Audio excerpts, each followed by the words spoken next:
Dear students, good morning. कैसे हैं आप लोग? सब बढ़िया।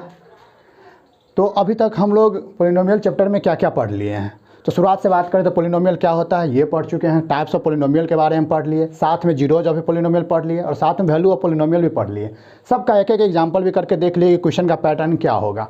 और अब हम आज बात करने वाले relation between zeros and coefficients, ठीक है, जिसमें हम सबसे पहले बात करते हैं लीनियर पोलिनोमियल के बारे में कि लीनियर पोलिनोमियल का अगर हमको जीरोज और कोफिशिएंट के बीच में अगर रिलेशन निकालना रहे तो कैसे निकालेंगे। तो सबसे पहले क्या करना है बच्चों, ठीक है, हमारा जो जनरल पोलिनोमियल होता है उसको मान लेते हैं। क्या मान लेंगे? ax plus B.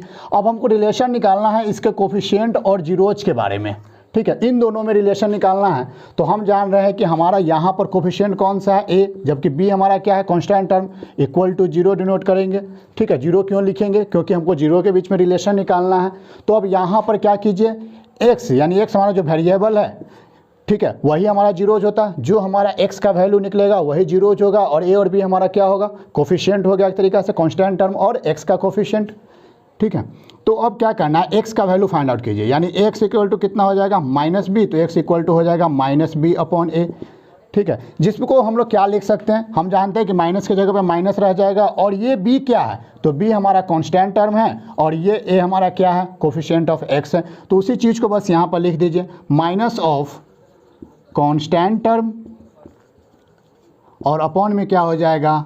Coefficient of x।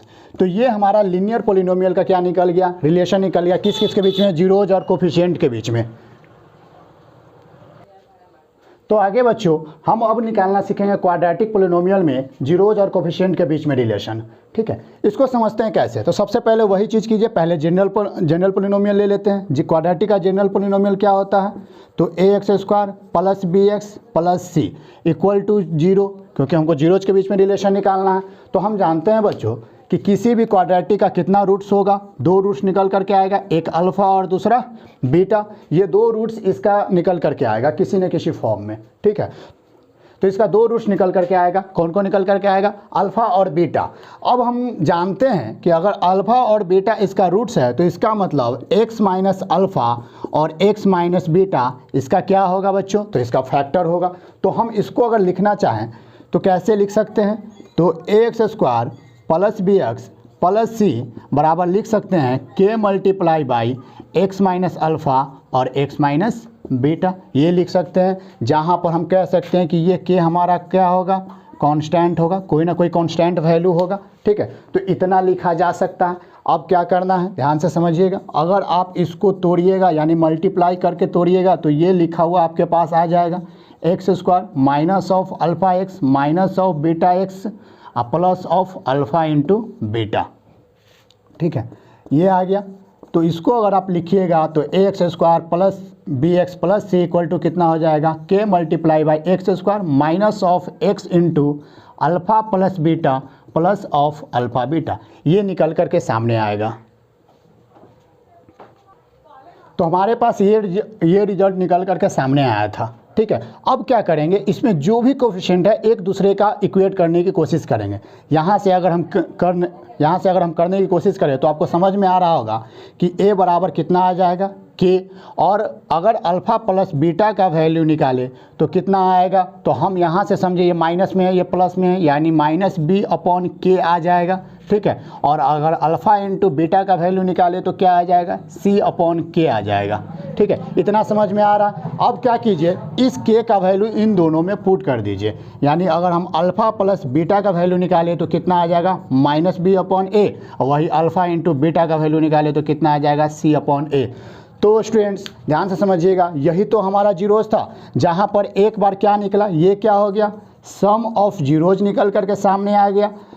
जो सम ऑफ जीरोज कितना निकल करके आया? माइनस बी अपॉन ए। और वही ये चीज़ अल्फ़ा इंटू बीटा क्या था हमारे सामने? तो प्रोडक्ट है। किसका प्रोडक्ट है? तो उसके दोनों फैक्टर का, यानी सॉरी दोनों जीरोज का, यानी प्रोडक्ट ऑफ जीरोज कितना हो जाएगा? c अपॉन ए, ठीक है। जहाँ पर b क्या था, अब दोनों चीज़ को एक पुट कर दीजिए, ठीक है। यहाँ पर माइनस की जगह पे माइनस, b हमारा क्या था? तो कोफिशिएंट ऑफ x, यानी आ जाएगा minus of coefficient of x upon a क्या था हमारा? x² का कोफिशिएंट,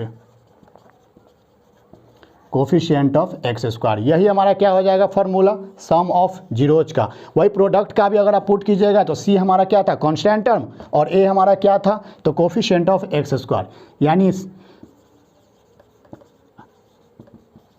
कांस्टेंट टर्म अपॉन क्या आ जाएगा कोफिशिएंट ऑफ एक्स स्क्वायर। तो स्टूडेंट्स यही हमारा था relation between zeros and coefficient के बीच में, जिसमें लीनियर के इक्वेशन लीनियर पोलिनोमियल में भी समझे और क्वाड्रेटिक में भी समझे। क्वाड्रेटिक में क्या समझ में आया कि सम ऑफ जीरोज निकल करके आ रहा है और प्रोडक्ट ऑफ जीरोज का रिलेशन निकल करके आ रहा है। तो स्टूडेंट्स अब हम लोग क्या कर रहे हैं, एक एग्जांपल हमारे सामने है P of X equal to X square minus 6x plus 8। अब इसको क्या करना है, हमको प्रूव करना है कि ये जीरोज और कोफिशिएंट के बीच में जो रिलेशन निकाल करके आए हैं वो सही है या गलत है। ठीक है, अब हम एक एग्जांपल से समझने की कोशिश करते हैं। तो सबसे पहले जो फैक्टराइजेशन मेथड था उससे हम निकालते हैं कि हमारा दो गो जो अल्फ़ा और बीटा यानी रूट्स जो निकल करके आएगा वह कौन कौन होगा। अगर इसका आप फैक्टराइजेशन कीजिएगा, ठीक है, तो एक्स स्क्वायर माइनस ऑफ 8 यानी 2x minus of 4x plus of 8 equal to 0 हो जाएगा। तो यहाँ से x इंटू एक्स माइनस 2 आ जाएगा, यहाँ से -4 कॉमन लीजिएगा तो x माइनस 2 आ जाएगा इक्वल टू कितना 0। अब यहाँ से कितना आ गया तो x minus 2 multiply by X minus 4 equal to 0। अब यहाँ से हमारे पास x का दो वैल्यू निकल करके आया, x इक्वल टू 2 और x इक्वल टू 4। ठीक है, तो अब यहाँ से हम निकाल लेते हैं पहले sum of zeros. Sum of zeros निकालिएगा कितना आएगा स्टूडेंट्स 2 + 4 इक्वल टू 6। यही प्रोडक्ट निकालिएगा तो कितना निकल करके आएगा 2 मल्टीप्लाई बाई 4 इक्वल टू 8। अब हम इसको फार्मूला से कोशिश करते हैं जो पिछला रिलेशन हम निकाल करके आए हैं। ठीक है, सम ऑफ जीरोज का फार्मूला हमारे पास क्या निकल करके आया था तो -b/a। अब सोचिए यहाँ से पुट करने की कोशिश करते हैं, माइनस का तो माइनस रह जाएगा, b के जगह पर हमारा कितना है तो -6 है, यानी हो जाएगा -6/a के जगह पे कितना है स्टूडेंट्स 1 है। ठीक है, तो 1 आ जाएगा, यानी कितना आ गया माइनस ऑफ माइनस प्लस यानी 6 आ गया। अगर प्रोडक्ट का चेक कीजिएगा तो कितना फार्मूला था हमारा c/a। c हमारा यानी कांस्टेंट टर्म कितना है +8 यानी 8/, ठीक है, कांस्टेंट टर्म हमारे कोफिशिएंट ऑफ एक्स स्क्वायर कितना है तो 1 है, यानी 8/1 कितना हो जाएगा 8। तो अगर आप यहाँ पर ध्यान से देखिएगा तो सम ऑफ जीरोज अगर हम जीरो से निकाले हैं तो भी 6 आया है और फार्मूला से निकाले तो भी 6 आया। चाहे प्रोडक्ट अगर हम जीरो से निकाले तो भी 8 आया और रिलेशन से निकाले तो भी 8 आया।